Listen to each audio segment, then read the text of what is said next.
As all knows कि ये मेरी 5th जनरेशन है। सो बचपन से मेरा एक ही चाहत थी कि कुछ ऐसा करना कि लोगों को हेल्प हो या मैं सबका दर्द खत्म कर सकूं। सो उस जर्नी के बारे में मैंने 4 साल की उम्र में सेम सोचा। आज 40 की सेम चल रहा है कि ओवर डिमांड्स हो रहे हैं, बच्चे जिद्दी हो गए। इनके पेरेंट्स का कहना है बच्चे स्ट्रेस में है, एंजाइटी बच्चों को आने लगी है।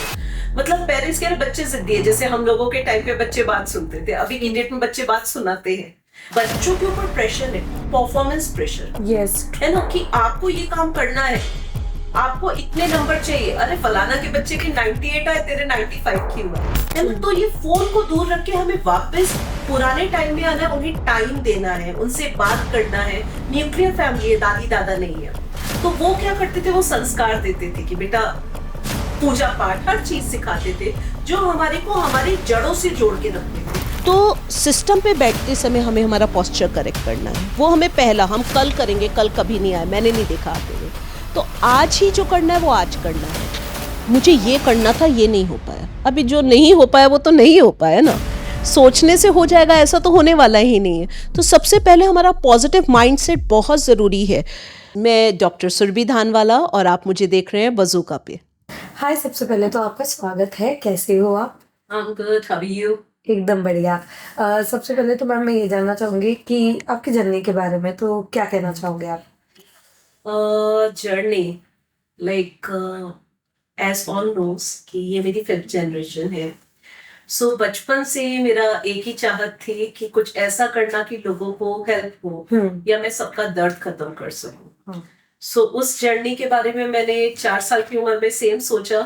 आज 40 की सेम चल रहा है। बट जैसे कि हमने एक चीज़ देखा, आजकल बहुत कॉमन हो गई है चीज़ें। अगर नॉट एजेड लोग एज वालों को टारगेट कर रहे हैं, बट कहीं ना कहीं आप 20 ले लो, 25 ले लो, बहुत सारी प्रॉब्लम्स निकल के आ रहे हैं। आप ये कैसे देखते हो सब? देखिए, मैं तो आपको बताऊं, मेरे पास रिसेंट अभी स्कूल के बच्चे बहुत आ रहे हैं, छोटी एज 5 साल, 7 साल, 10 साल। They are suffering from different type of pains, ठीक है, due to over use of mobile. और जो एजिंग वाले लोग हैं, लाइक आईटी वाले हो गए या प्रोफेशनल हो गए, उनका तो हमें समझ आता है, लेकिन बच्चे suffering a lot. It's a common health issues now a day due to extra, like अपने पास जितनी सहूलियत आ रही है उतने हम बीमार हो रहे हैं। बट जैसे कि अभी आपने कहा कि बहुत सारे बच्चों के केस आ रहे, उस केसेस में क्या निकल कर आ रहे, थोड़े तो मैं ये जानना चाहूंगी। देखिए, ओवर डिमांड्स हो रहे हैं, बच्चे जिद्दी हो गए। इनके पेरेंट्स का कहना है बच्चे स्ट्रेस में है, एंजाइटी बच्चों को आने लगी है। मतलब पेरेंट्स कह रहे बच्चे जिद्दी है, जैसे हम लोगों के टाइम पे बच्चे बात सुनते थे, अभी की डेट में बच्चे बात सुनाते हैं।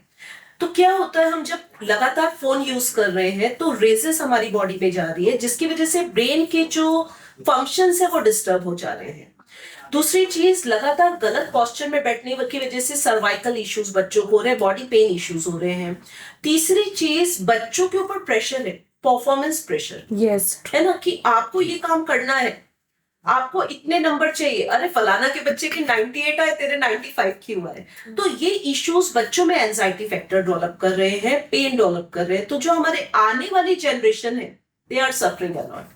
जैसे कि अभी एक एग्जांपल हमारे यहाँ पे भी एक केस हुआ। जस्ट 10 साल की लड़की थी, वो जस्ट बिकॉज ऑफ स्टडी नहीं करना था तो उन्होंने सुसाइड अटेम्प्ट किया, उन्होंने फांसी किया। तो ये कौन से ऐसी चीज़ें जो मतलब आजकल 10 साल के बच्चों को ये सारी चीज़ें दिमाग में आ रही है, और ऐसे 2-3 केस हमारे यहाँ पे बीत चुके जिनकी एज लास्ट टू लास्ट 12 साल होगी। तो व्हाट यू हैव टू से? देखिए, परफॉर्मेंस, हम लोगों के कंपैरिजन, उसका बच्चा ये और अपना बच्चा क्या है ना। तो सबसे पहले हर बच्चा यूनिक है। जरूरी नहीं है ना हर बच्चा 90s ही लाएगा या 100 में से 100% ही आएंगे, ऐसा नहीं होता। हर बच्चा एक यूनिक है। नंबर्स की जो रेस है वो गलत है। ऐसा नहीं है बच्चा पढ़े नहीं, लेकिन नंबर रेस में नहीं दौड़ना है।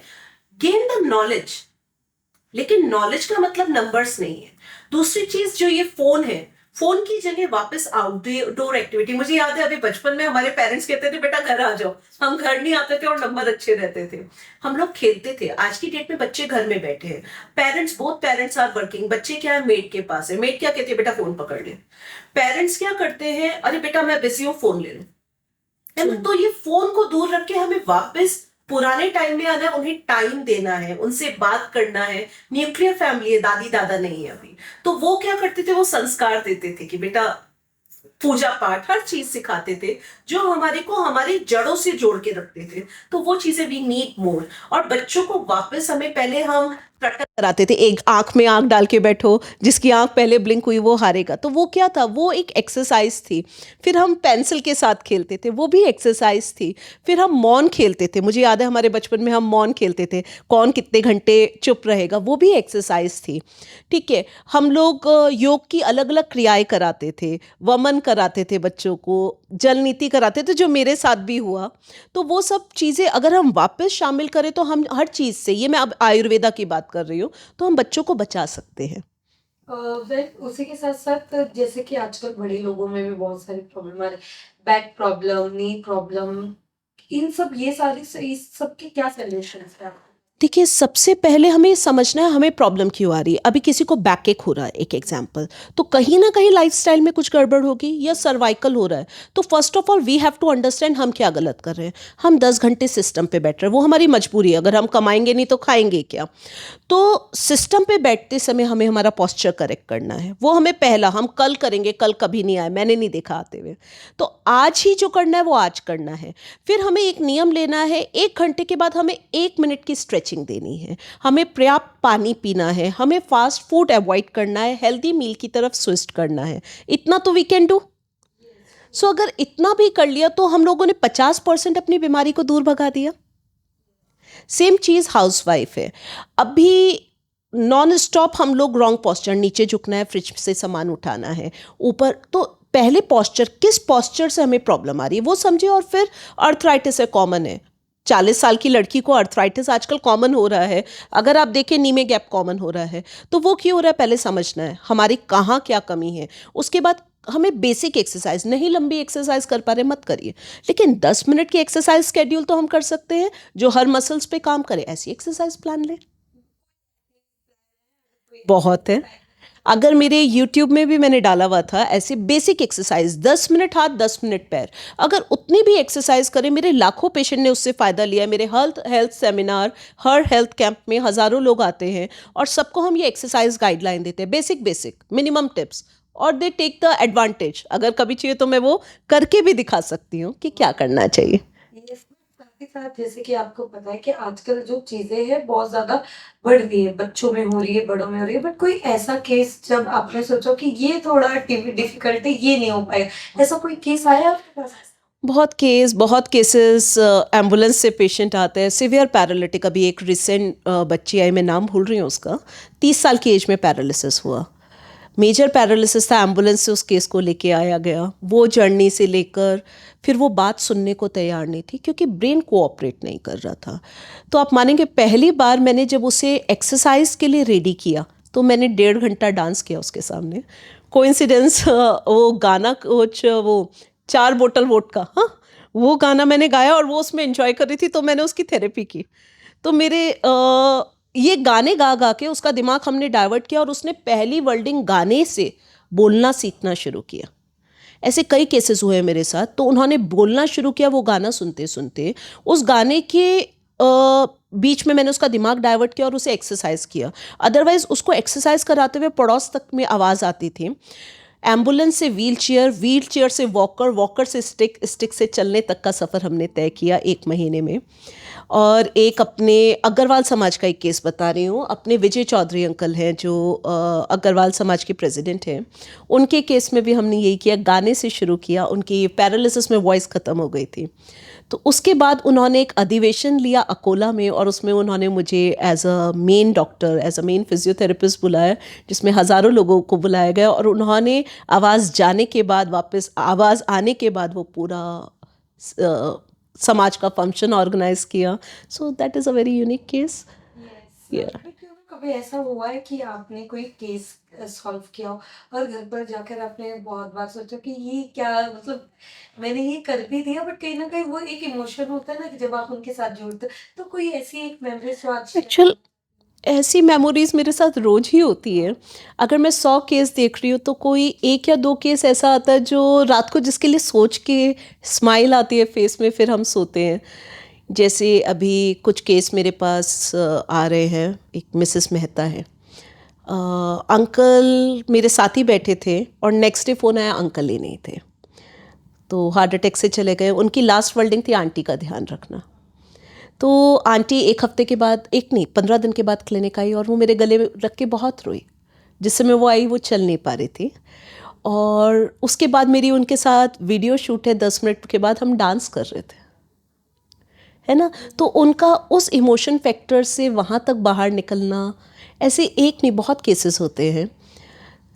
मेरे पास एक खंडेलवाल पेशेंट आ रहे हैं। जब भी वो आए तो हम उसे उठा के, श्वेता खंडेलवाल पुणे की है, they have a hotel business, तो ऐसी कंडीशन में आए कि हम उसे उठा के बिस्तर पे रखते थे। बहुत बुरी कंडीशन, 2 महीने, लेकिन ऐसा इमोशनल रिलेशन बन गया है कि वो बीमारी के बिना भी क्लिनिक आती है और हम साथ में बैठते हैं, बातें करते हैं। तो ऐसा फील होता है कि डॉक्टर के अलावा भी एक पर्सनल टच भी है कि, और वो हर जगह जाके, एक मेरे पास इंदौर का केस आया, एवीएन हुआ उस लड़के को, 30 साल का लड़का है, दोनों हिप रिप्लेसमेंट बोल दिए गए थे। एंड जब वो चल के गया तो उनकी मदर की आंख के आंसू तुलसी जी करके देखने लायक थे। तो ऐसे बहुत केसेस होते हैं जो दिल में जगह बना देते हैं। बट आपको पता है, जब से कोविड, आफ्टर कोविड बहुत सारे ऐसे केसेस हैं जहाँ पे हार्ट अटैक बहुत कॉमन हो गया है। तो मैं आपसे जानना चाहूंगी ये क्या है, क्योंकि एज एन डॉक्टर आप कैसे देखते हो, और ये आफ्टर कोविड सबसे ज्यादा बढ़ गया है ये जी, सब? देखिए थोड़ा सा वैक्सीनेशन साइड इफ़ेक्ट जो सुनने में आ रहा है वो यही है। कोविड के बाद हमारे को फ्रोज़न शोल्डर के केसेस बहुत मिल रहे हैं, एवीएन, हिप जॉइंट अर्थराइटिस, जिसमें डॉक्टर बोलता है खोबा बदलना पड़ेगा, वो केसेस बहुत आ रहे हैं। लेकिन भगवान की कृपा से मेरे सारे केसेस सही हो जा रहे हैं। पैरालिसिस बहुत कॉमन हो गया है, cardiac arrest is very common, ये कुछ केसेस बहुत कॉमन है। इस कंडीशन में हमें हमारी बॉडी को डिटॉक्स करना पड़ेगा। देखिए पहले जब वैक्सीनेशन बनती थी तो ट्रायल पीरियड में जाती थी, 8 से 10 साल 12 साल के बाद हम उसे ह्यूमन बॉडी पे लेके आते थे। लेकिन अभी हम जब ट्रायल फेज पे है तो वो क्या बॉडी में रिजल्ट दे रही है, नोबडी नोज। सो ऐसी कंडीशन में we have to detox our body. हमें एक्सरसाइज करनी है। मैक्सिमम जिनको कार्डियक अरेस्ट आ रहे हैं वो बहुत हैवी एक्सरसाइज करते हैं। मैक्सिमम केस में आपने देखा होगा, योगा प्रैक्टिस करते करते हो गया, जिम में एक्सरसाइज कर रहे हो गया। तो हमें ये ध्यान रखना है हमारी पल्स कितनी है। अगर हमारी पल्स बहुत हाई हो रही है तो हमें पड़ोसी से कंपेयर नहीं करना है, या जो हमारे साथ कर रहा है कि ये इतना कर रहा है मुझे इतना करना है, नहीं। We have to understand our body and then we have to do the exercises. देखिए खाने पीने का तो बहुत बड़ा रोल है। हम लोग रात को बैठते पिज़्ज़ा खा रहे हैं, पास्ता खा रहे हैं, ड्रिंक्स कर रहे हैं। देखिए खाने को अगर आप खा रहे हैं तो एक लिमिट रखें और कोशिश करें कम से कम रात की मील जो हो वो टाइमली हो, 7-8 बजे तक हो जाए, और लाइट मील हो। बट क्या स्ट्रेस भी इसमें बहुत बड़ा रोल? देखिए चिंता चिता समान है, ये तो हमने बचपन से सुना है। तो जब हम स्ट्रेस लेते हैं तो हमारे सारे ब्रेन के हार्मोन डिस्टर्ब हो जाते हैं। एक बार ही हार्मोन डिस्टर्ब हो गए तो फुल बॉडी में पेन आएगा, है ना। हर बॉडी का फंक्शन डिस्टर्ब होगा। काम तो सब दिमाग ही कर रहा है ना। हम कहते हैं दिल धड़क रहा है, दिमाग ही तो धड़का रहा है ना। बट अगर मैं ये जानना चाहूँ कि जैसे कि मोस्टली आजकल जो है, आप समझ जाओ, मैं भी उसमें आती हूँ कि छोटी छोटी चीजें बहुत लोगों को इफेक्ट कर देती है और वो अपने पूरे स्ट्रेस में चली जाती है। तो उससे कैसे लोग बाहर निकले? देखिए सबसे पहले एक्सपेक्टेशन, मुझे ये करना था ये नहीं हो पाया। अभी जो नहीं हो पाया वो तो नहीं हो पाया ना। सोचने से हो जाएगा ऐसा तो होने वाला ही नहीं है। तो सबसे पहले हमारा पॉजिटिव माइंडसेट बहुत ज़रूरी है। हमने काम किया, अरे हमने इतना काम किया हमें ये फल नहीं मिला, मैक्सिमम लोग मुझे ये बोलते हैं। तो आप अपना कर्म करें। वाई यू आर थिंकिंग कि इतना रिजल्ट आएगा, अगर नहीं आया तो कल आएगा, कल नहीं आया तो परसों आएगा, लेकिन उसे लेके बैठ जाए और रात भर सोचते रहे, वो सॉल्यूशन नहीं है। अभी यंग चैप्स है, अभी हमने पढ़ाई की कंप्लीट की, हमें लाखों रुपए सैलरी चाहिए, नहीं होता। जिसको लाखों रुपए मिले उसे टाइम लगा। तो जो ये एक्सपेक्टेशन है पेरेंट्स की कि आज पढ़ाई खत्म की, आज लाख रुपए मिलेंगे, 2 लाख मिलेंगे, नहीं। हर चीज़ का एक स्टेज है, first step, second step, third step, fourth step. तो पहली चीज़ ओवर एक्सपेक्टेशन नहीं। और दूसरी चीज़, स्ट्रेस के लिए स्ट्रेस बूस्टर योगाज आते हैं, मुद्रास होती है। लाइक कुछ मुद्रा होती है जो ब्रेन को रिलैक्स करती है, वो वी हैव टू परफॉर्म। तो ऐसे कुछ आप बता? देखिए सारी मुद्राएं, हम लोग 5 तत्व हैं। ये breathe in breathe out, breathe in breathe out, breathe in breathe out, breathe in breathe out, then अगर हम इतना भी deep breathe in deep breathe out के साथ करते हैं तो आप देखिएगा within 10 minutes we feel a lot of relaxation in our mind. But साथ ही साथ कॉन्ग्रेचुलेशंस जो आपको भारत रत्न अवार्ड मिला है, कितनी खुशी थी, क्या क्या देखिए अपने प्रेसिडेंट अवार्ड किसको मतलब like it's a Bharat Ratna doctor Ambedkar award. तो जिस समय वो मिला तो एक्सप्रेशन उसमें मतलब लाइक आई कांट एक्सप्रेस। ये एक ऐसी फीलिंग थी जो दिल में है और मुंह से बोली भी नहीं जा सकती है। बट कैसा था, मतलब जब स्टेज पे गए वो सारी चीजें शेयर की आपने, कैसा वो इमोशनल मोमेंट था या सबसे ज्यादा देखिए मेरे साथ सबसे बड़ी चीज़ उस दिन में मेरी बेटी को 104 बुखार था और 104 बुखार के बाद वो मेरे साथ स्टेज पे थी और मेरे लिए सबसे ज़्यादा प्राउड मोमेंट था कि मैंने नहीं, मेरी बेटी ने वो अवार्ड अपने हाथ से लिया। एक माँ के लिए सबसे बड़ा फीलिंग क्या होती है, उसका बच्चा उसके साथ है और जिसके हाथ में देश है वो उसके सामने है। बट साथ ही साथ मैं ये भी जानना चाहूंगी कि कोई ऐसे उपाय जो आप आज ऑडियंस को बताना चाहते हो कि इस चीजें से वो बाहर निकल सकते हैं, या बहुत सारे जो पेन हो रहे हैं आजकल बहुत कॉमन हो गए पेन। देखिए वात दोष पेन के पीछे का कारण है, कफ वात और पित्त। तो सबसे पहले हमारी हर चीज़ की जड़नी हमारे जननी पेट है। तो उसके लिए आपका खाने का प्रॉपर वो तो करना ही पड़ेगा। दूसरी चीज़ एक बेसिक टिप्स में से मैं कह सकती हूँ, पेट में गीला टॉवल बांध लीजिए और गीला टॉवल बांध के आप 45 मिनट वॉक कर लीजिए। It help for a good digestion. ये आपका मेटाबॉलिक सिस्टम बूस्ट करेगा, इंसुलिन लेवल कंट्रोल करेगा, ब्लोटिंग को कंट्रोल करेगा। तीसरा एक्सरसाइज रेगुलर करें, स्ट्रेस से दूर रहें, योग मुद्रा करें। कोई कहता है मैं एक्सरसाइज नहीं कर पाता, ठीक है ब्रीदिंग करें। वॉकिंग नहीं कर पा रहे, ठीक है आधा घंटा वॉक मत करें, 5 मिनट करें, रेस्ट ले, फिर 5 मिनट करें, धीरे धीरे कार्डियो स्ट्रेंथ बढ़ेगी। तो अपनी बॉडी के लिए हम खुद रिस्पॉन्सिबल है। अगर हमें आगे बढ़ना है तो हमें हमारा ध्यान खुद रखना पड़ेगा और हम लोग हैं ही गाइडलाइन देने के लिए। आपसे मिलना चाहिए, आपसे अपॉइंटमेंट लेना चाहिए, तो मैं जानना चाहूंगी क्या वो आ सकते हैं, और क्या आपका मतलब मीडियम में रहेगा बजट या क्या? देखिए हमारा बजट और डॉक्टर्स के कंपैरिजन मेरा बजट बहुत कम रहता है। हमारे यहाँ पूरे वर्ल्ड के लोग हैं, चाहे वो इंडिया से है, चाहे वो अमेरिका से है, चाहे वो लंदन से है, चाहे कनाडा से है, सब इंडिया आके अपना ट्रीटमेंट कराते हैं। क्लिनिक के बाजू में हर रेंज के होटल्स हैं। एक लो क्लास फैमिली के लिए भी, एक मीडियम क्लास के लिए भी, एक हाई क्लास के लिए भी। और हमारा ट्रीटमेंट इट्स लाइक अगर हम लोग एक पैर की नी सर्जरी को टालते हैं तो 20-25 हज़ार विद फुल मेडिसिन हो जाता है। दोनों पैर है तो 45,000 मैक्सिमम विद फुल मेडिसिन हो जाता है। सो हम लोग बहुत फ्रेंडली बजट में लोगों का इलाज करते हैं कि रिजल्ट भी आए और कोई दिक्कत भी ना हो। आजकल नी को लेकर भी सबसे ज्यादा, अगर किसी के पैर में पेन हो रहा है तो सबसे पहले तो डॉक्टर्स ये कहते हैं कि आपको नी चेंज कर। क्या ये सच है? बिकॉज और ये जो आजकल एक इंस्टा पे अगर आपने देखा होगा तो काफी प्रमोशन हो रहा है कि आप सुई भी लगाते हो तो उससे आपकी नी का पेन भी चला जाता है और आप ठीक भी हो जाते हैं। कितना देखिए दो वे में है। अगर आप नी सर्जरी करा रहे तो भी आपको थेरेपी चाहिए। विद सर्जरी के बाद भी आप विदाउट थेरेपी नहीं उठ सकते। और अगर आप स्टेरॉइड्स ले रहे हैं या कोई भी एसिड इंसर्ट कर रहे हैं उसके बाद भी यू नीड अ थेरेपी। तो जो नेचुरल चीज़ है वो नेचुरल ही है। सबसे पहला मेरा जो प्रेफरेंस है, मैं बिफोर सर्जरी भी हूँ और आफ्टर सर्जरी भी हूँ। आफ्टर सर्जरी वाले भी मेरे केसेस ऐसे हैं जिनकी रिकवरी नहीं भी हो रही है, तो उन्हें हमारे पास रेगुलर आना पड़ रहा है और थेरेपी लेके ही चलना पड़ रहा है।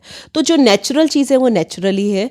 और एक पॉजिटिव पार्ट बताती हूँ, जो कार्टिलेज है जो कहते हैं कभी रीजनरेट नहीं होता, वो हमारी थेरेपी के बाद बिफोर और आफ्टर अगर एक्सरे निकालते हैं तो वो भी रीजनरेट हो जाता है। तो जिस चीज़ के लिए हम आर्टिफिशियल कुछ भी डलवा रहे हैं, अगर नेचुरल चीज़ ही रिपेयर हो जाए तो उससे अच्छा क्या है। मेरे साथ ही साथ लोगों के मोस्टली आजकल पैर में बहुत ज्यादा प्रॉब्लम आने लग गई, पैर के दर्द स्टार्ट हो गई, सारी चीजें हो गई।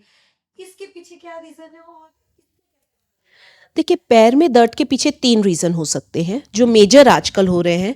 एक तो खूबे की जॉइंट की अर्थराइटिस, दूसरा आपके लंबर में गैप, डिस्क बल्ज, नी और अर्थराइटिस का ही पार्ट। तो इस कंडीशन में अगर आपकी कमर की वजह से दर्द है तो फॉरवर्ड बेंडिंग बंद कर दें। ऑस्टियो बंद करना है मतलब टेम्परेरी, हमेशा के लिए नहीं। ऑस्टियो अर्थराइटिस है तो हमें मसल्स की स्ट्रेंथ में काम शुरू करना है। तो हर चीज़ मसल्स पे निर्भर करती है। साथ जाते जाते अपने फ्रेंड्स को क्या टिप्स देना चाहिए? क्या देखिए, हेल्दी रहने के लिए सुबह खाएं राजा बनकर, दोपहर वजीर और शाम भिखारी। पहली चीज़, रात का खाना हल्का रखें। दूसरी चीज़, टाइम का ध्यान रखें। सोने का जो समय प्रकृति ने बनाया था, रात सोने के लिए है, सुबह जल्दी उठने के लिए। अभी हम सुबह 4 बजे सोते और 12 बजे उठते, वो काम नहीं चलेगा। वापस अगर हम उस नियम पे आ गए, हमें बहुत फ़ायदा होगा। जो पुरानी साइंस थी वो क्या थी? आपका हफ्ते में एक बार फास्टिंग करना, ठीक है। अगर आप मेडिसिन पे है तो लाइट खाएं, फास्टिंग मत करें, लेकिन हफ्ते में एक बार। अपने खाने का ध्यान हो गया, फास्टिंग का ध्यान हो गया, वमन करें, अंदर की बॉडी का डिटॉक्स करें। That is the important thing. Thank you so much, thank you. जी, मैं डॉक्टर सुरभि धानवाला। मेरे बारे में कभी भी जानना है तो गूगल पे डॉक्टर सुरभि धानवाला जैसे ही लिखते हैं, मेरा number, contact numbers, mail ID सब कुछ अवेलेबल है। मैं पुणे में मैक्सिमम रहती हूँ और बाकी मैं पूरे ऑल ओवर इंडिया में विजिट करती रहती हूँ।